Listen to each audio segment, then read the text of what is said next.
nossa impotência, o que eu poderia ter feito de diferente? Como eu poderia ter previsto as ações horríveis de X contra mim? Essas são perguntas um tanto vagas. Na maior parte das vezes, não conseguimos identificar as ações maliciosas específicas dos outros. Apenas suspeitamos ou imaginamos que elas existam. Esses esclarecimentos tendem a intensificar as nossas emoções de raiva, frustração, depressão, nas quais então chafurdamos, sentindo pena de nós mesmos. Mais importante ainda, a nossa primeira reação é procurar por uma causa externa. Sim, talvez sejamos responsáveis pelo que aconteceu, mas, em geral, outras pessoas e forças antagônicas causaram o nosso tropeço. Essa reação está impregnada bem a fundo no animal humano. Em tempos antigos, talvez a culpa recaísse sobre os deuses ou espíritos malignos. No presente, escolhemos chamá-los por outros nomes. A verdade, porém, é muito diferente. Por certo, existem indivíduos e forças exteriores maiores que têm um efeito contínuo sobre nós, e há muito que não somos capazes de controlar no mundo. Contudo, em geral, o que nos guia pelo caminho errado logo de início, o que nos leva a tomar decisões ruins e a errar nos cálculos, é a nossa profunda irracionalidade, na medida em que a nossa mente é governada pela emoção. Não conseguimos enxergar isso, é o nosso ponto cego. E, como prova principal deste, analisemos a crise financeira de 2008, que serve como compêndio de todas as variedades de irracionalidade humana. Após a crise, as explicações mais frequentes para o que aconteceu, oferecidas à mídia, foram as seguintes: desequilíbrios comerciais e outros fatores que levaram ao crédito barato no início da década de 2000, provocando a alavancagem excessiva, a impossibilidade de atribuir um valor preciso aos derivativos altamente complexos que eram comerciados, por isso ninguém avaliava lucros e perdas com exatidão, a existência de uma quadrilha astuta e corrupta de pessoas com informações privilegiadas que tinham incentivos para manipular o sistema a fim de obter lucros de forma rápida, credores gananciosos que pressionaram proprietários desavisados de imóveis a aceitar contratos de hipotecas de alto risco, excesso de regulamentação governamental, supervisão insuficiente por parte do governo, modelos de... Essas justificativas revelam a negação impressionante de uma realidade básica. Nas vésperas da crise financeira de 2008, milhões de pessoas diariamente decidiam investir ou não investir seu dinheiro. A cada ponto dessas transações, compradores e vendedores poderiam ter se afastado das formas mais arriscadas de investimentos, mas decidiram não fazer isso. Muitos alertaram a respeito de uma bolha especulativa. Apenas alguns anos antes, a quebra do gigante de fundos especulativos Long Term Capital Management demonstrou com exatidão como uma crise maior poderia e iria ocorrer. Se a memória dos indivíduos fosse melhor, eles se lembrariam da bolha de 1987, se lessem livros de história, se recordariam da bolha do mercado de ações e da quebra da bolsa de 1929. A maioria dos potenciais proprietários de imóveis é capaz de entender os riscos de hipotecas sem investimentos iniciais e de termos de empréstimos com taxas de juros de rápido crescimento. O que toda análise ignora é a irracionalidade básica que influenciou milhões de compradores e vendedores por todos os cantos, infectados pela sedução do dinheiro fácil. Isso abalou até o investidor mais instruído. Estudos especialistas foram trazidos para promulgar ideias nas quais muitos estavam predispostos a acreditar como proverbial, desta vez é diferente, e o preço de moradia nunca cai. Uma onda de otimismo desenfreado se espalhou por massas de pessoas. Vieram, então, o pânico, a crise e o duro confronto com a realidade. Em vez de admitir a orgia de especulação que havia sobrepujado a todos, fazendo indivíduos inteligentes parecerem imbecis, apontou-se o dedo para forças externas, qualquer coisa que desviasse a atenção da verdadeira fonte da loucura. Isso não é algo peculiar da crise de 2008. Explicações similares foram lançadas. Depois das crises de 1987 e de 1929, da mania das ferrovias na década de 1840 na Inglaterra, e da bolha especulativa da Companhia dos Mares do Sul em 1720, também na Inglaterra. Falou-se de reformar o sistema, aprovaram-se leis para limitar a especulação. E nada disso funcionou. As bolhas especulativas ocorrem por causa da intensa atração emocional que exercem sobre os indivíduos, sobrepujando qualquer capacidade de raciocínio de uma mente individual. Elas estimulam as nossas tendências naturais à ganância, ao dinheiro fácil e aos resultados rápidos. É difícil ver outras pessoas ganhando dinheiro e não se juntar a elas. Não há nenhuma força reguladora no planeta capaz de controlar a natureza humana. E como não confrontamos a fonte real do problema, as bolhas e crises continuam a se repetir, e continuarão assim enquanto houver otários e aqueles que não leem sobre a história. A recorrência disso espelha a recorrência dos mesmos problemas e erros em nossa própria vida, formando padrões negativos. É difícil aprender a partir da experiência quando não olhamos para dentro, para as causas verdadeiras. Entenda, o primeiro passo em direção a se tornar racional é compreender a nossa irracionalidade fundamental. Há dois fatores que deveriam deixar isso mais palatável ao nosso ego. Ninguém é isento do efeito irresistível das emoções sobre a mente, nem mesmo o mais sábio entre nós. Até certo ponto, a irracionalidade é uma função da estrutura do nosso cérebro e está programada na própria natureza com que processamos as emoções. Ser irracional está quase fora do nosso controle. Para entender isso, devemos analisar a evolução das emoções em si. Por milhões de anos, os organismos vivos dependiam de instintos aperfeiçoados para a sobrevivência. Numa fração de segundo, um réptil era capaz de pressentir um perigo no ambiente e responder com a fuga instantânea do local. Não havia uma separação entre impulso e ação.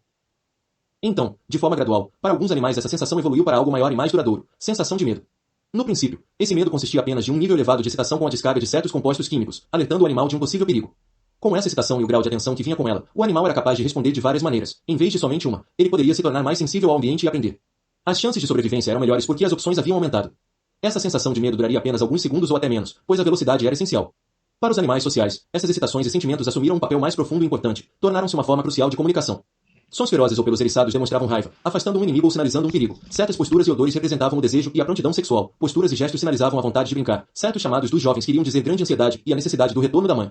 Com os primatas, isso se tornou cada vez mais elaborado e complexo. Foi comprovado que os chimpanzés sentem inveja e desejo de vingança, entre outras emoções. Essa evolução ocorreu com o passar de centenas de milhões de anos. Muito mais recentemente, os poderes cognitivos se desenvolveram em animais e humanos, culminando na invenção da linguagem e do pensamento abstrato. Como já afirmaram muitos neurocientistas, essa evolução teve como consequência um cérebro mamífero mais elevado composto de 3 porções. A mais antiga, instintiva, é a parte reptiliana do cérebro, que controla todas as respostas automáticas que regulam o corpo. Acima dela está o velho cérebro mamífero ou límbico, governando os sentimentos e emoções. Sobre este evoluiu o neocórtex, a fração que controla a cognição, nos humanos, a linguagem.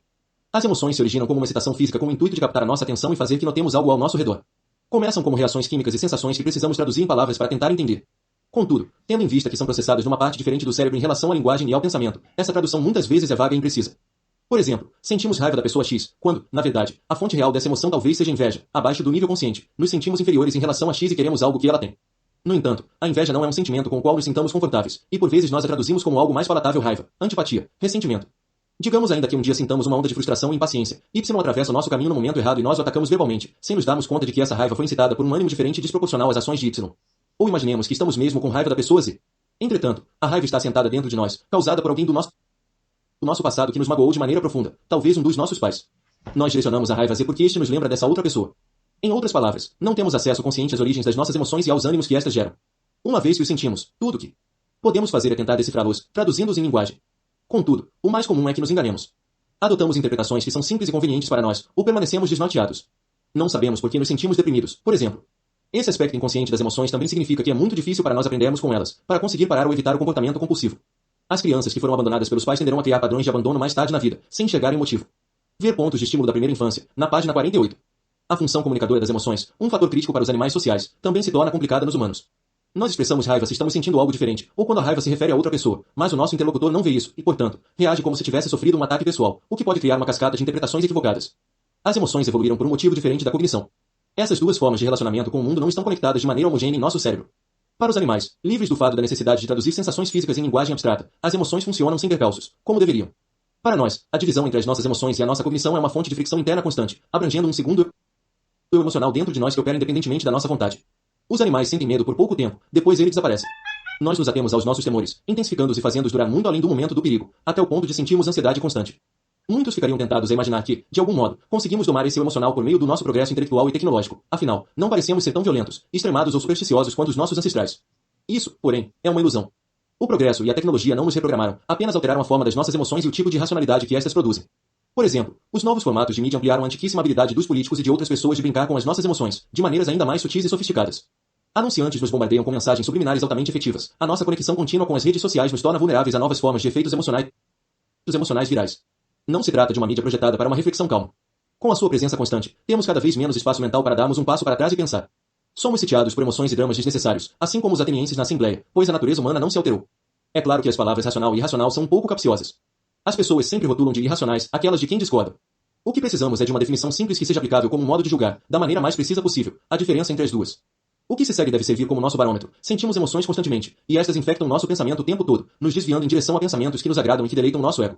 É impossível não termos as nossas inclinações e sentimentos envolvidos de algum modo no que pensamos. Indivíduos racionais têm consciência disso, e por meio de esforço e introspecção, são capazes de, até certo ponto, subtrair as emoções daquilo que pensam, neutralizando seu efeito. Os irracionais não têm essa consciência, partindo para a ação sem considerar com cuidado as ramificações e consequências. Podemos observar a diferença nas decisões e ações tomadas pelas pessoas e os resultados que se seguem.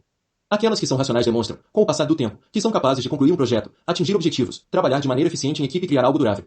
As irracionais revelam em sua vida padrões negativos e erros que se repetem, conflitos desnecessários que os perseguem aonde quer que vão, sonhos e projetos que nunca são realizados, raiva e desejos de mudança que jamais se traduzem em ações concretas.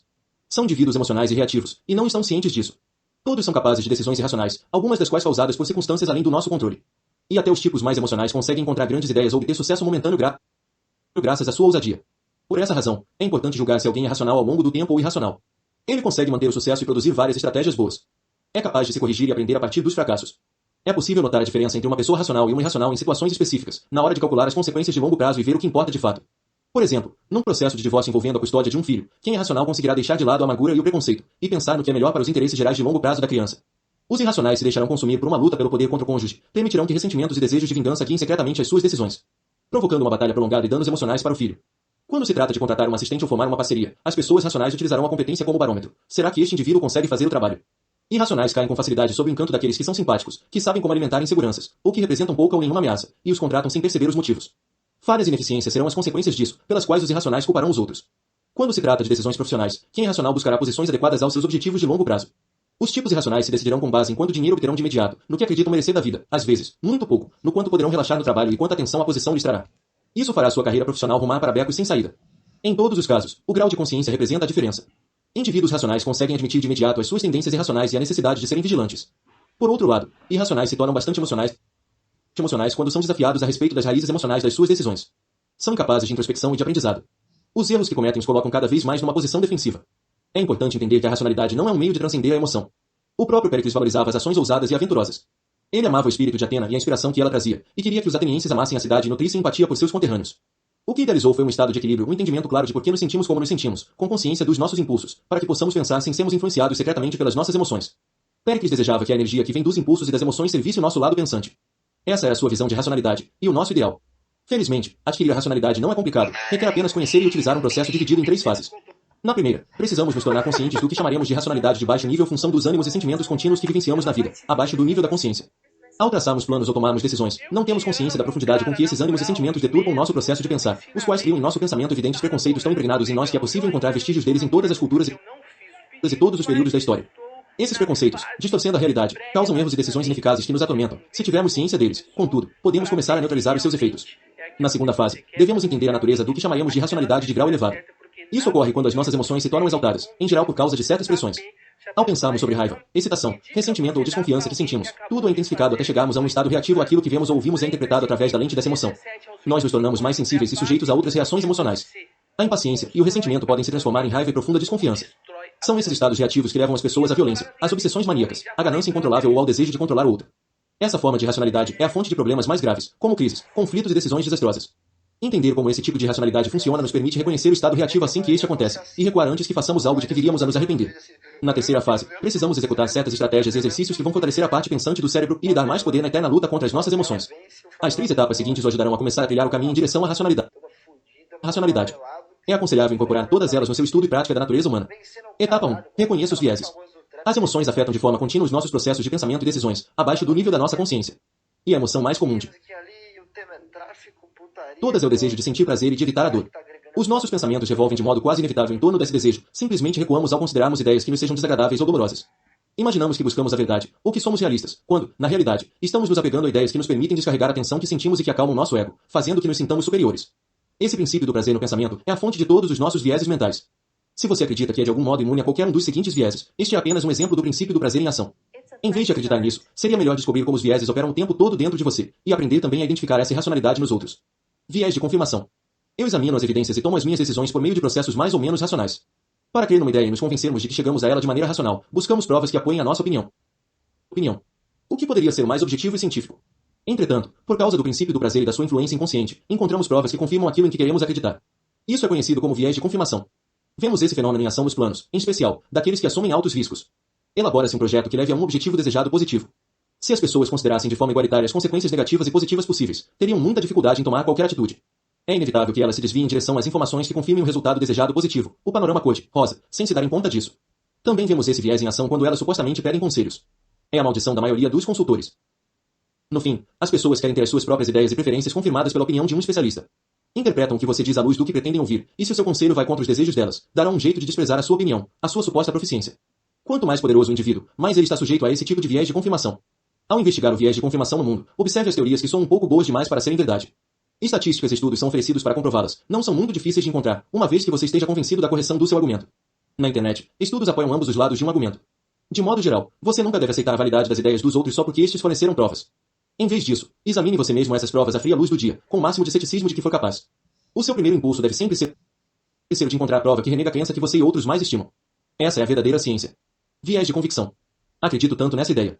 Ela deve ser verdade. Nós nos atemos a uma ideia que secretamente nos agrada, mas, bem no fundo, talvez tenhamos algumas dúvidas sobre sua veracidade. Por isso, fazemos um esforço redobrado para nos convencermos a fim de acreditarmos nela com grande veemência e contradizemos em alto e bom som qualquer um que nos desafie. Nós nos perguntamos, como é possível que a nossa ideia não seja verdadeira quando ela nos enche de tanta energia para defendê-la? Esse viés é revelado com clareza ainda maior no nosso relacionamento com líderes se eles manifestam uma opinião com palavras e gestos incendiários, metáforas empolgantes e anedotas divertidas, além de profunda convicção. Isso deve significar que examinaram uma ideia com cuidado para expressá-la com tanta certeza. Aqueles que, por outro lado, expressam nuances ou cujo tom é mais hesitante revelam fraqueza e falta de autoconfiança. É provável que estejam mentindo, ou assim pensamos. Esse viés nos torna suscetíveis a vendedores e demagogos que demonstram convicção como uma forma de convencer e enganar. Eles sabem que as pessoas têm fome por entretenimento, por isso disfarçam as suas meias, verdades com efeitos dramáticos. Viés de aparências. Eu entendo as pessoas com quem lido, eu as vejo como elas são. Nós vemos os outros não como eles são, mas como nos parecem. E essas aparências costumam ser enganosas. Em primeiro lugar, as pessoas se treinam para situações sociais a fim de apresentar uma fachada que seja apropriada e julgada positivamente. Aparentam ser a favor das causas mais nobres, sempre se mostrando trabalhadoras e escrupulosas. Tomamos essas máscaras como realidade. Em segundo lugar, tendemos a nos deixar levar pelo efeito halo quando vemos certas qualidades negativas ou positivas em alguém. Inépcia social, inteligência, supomos outras qualidades positivas ou negativas que combinariam com essas. Aqueles de boa aparência, em geral, parecem ser mais dignos de confiança, em especial os políticos. Se um indivíduo é bem-sucedido, nós o imaginamos sendo também ético, escrupuloso e merecedor da sua boa sorte. Isso obscurece o fato de que muitos que obtiveram sucesso fizeram por meio de ações pouco morais, o que disfarçam com esperteza. Viés de grupo. As minhas ideias me pertencem. Não dou ouvidos ao grupo. Não sou conformista. Somos animais sociais por natureza. A sensação de isolamento, de diferença em relação ao grupo, é deprimente e assustadora. Sentimos um alívio tremendo quando encontramos outros que pensam da mesma maneira que nós. De fato, somos motivados a defender ideias e opiniões porque elas nos trazem esse alívio. Não temos consciência desse estímulo, e por isso, imaginamos que chegamos a certas ideias inteiramente por conta própria. Observe as pessoas que apoiam um partido ou outro, uma ideologia qualquer, uma ortodoxia ou exatidão notável prevalece, sem que ninguém diga nada ou aplique uma força evidente. Se alguém se posiciona à direita ou à esquerda, as suas opiniões quase sempre seguirão a mesma direção em dezenas de questões, como por mágica, e, no entanto, poucos admitiriam essa influência em outros padrões de pensamento. Viés da culpa. Eu aprendo a partir da minha experiência e dos meus erros. Os erros e fracassos produzem a necessidade de dar explicações. Queremos aprender a lição e não repetir a experiência. Na verdade, porém, não gostamos de examinar muito de perto o que fizemos, a nossa introspecção é limitada. A nossa resposta natural é culpar os outros, as circunstâncias ou um lapso momentâneo de julgamento. O motivo para esse viés é que, por vezes, é doloroso demais examinar os nossos erros. Isso nos levaria a questionar o nosso sentimento de superioridade. Cutucaria o nosso ego. Fazemos uma análise superficial, fingindo refletir sobre nossos atos. No entanto, com o passar do tempo, o princípio do prazer emerge e nos esquecemos da pequena parte do erro que atribuímos a nós mesmos.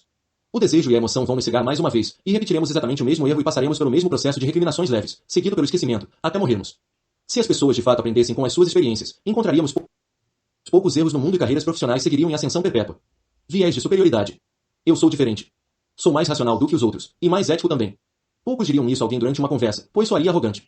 Entretanto, em numerosos estudos e pesquisas de opinião, quando lhes pediam que se comparassem com os outros, as pessoas em geral expressavam uma variante dessa afirmação. É o equivalente a uma ilusão de ótica, não conseguimos enxergar os nossos defeitos e racionalidades, apenas os de outrem. Assim, por exemplo, acreditamos com facilidade que os que pertencem ao outro partido político não chegam às suas opiniões com base em princípios racionais, ao contrário do que fazem aqueles do nosso lado. No aspecto da ética, poucos de nós admitiriam ter apelado a mentiras ou manipulações no trabalho ou ter utilizado esperteza e estratégia para avançar na carreira. Tudo o que conquistamos, ou assim pensamos, vem do talento natural e do trabalho árduo. A outras pessoas, porém, nós nos apressamos a atribuir todo tipo de táticas maquiavélicas. Isso nos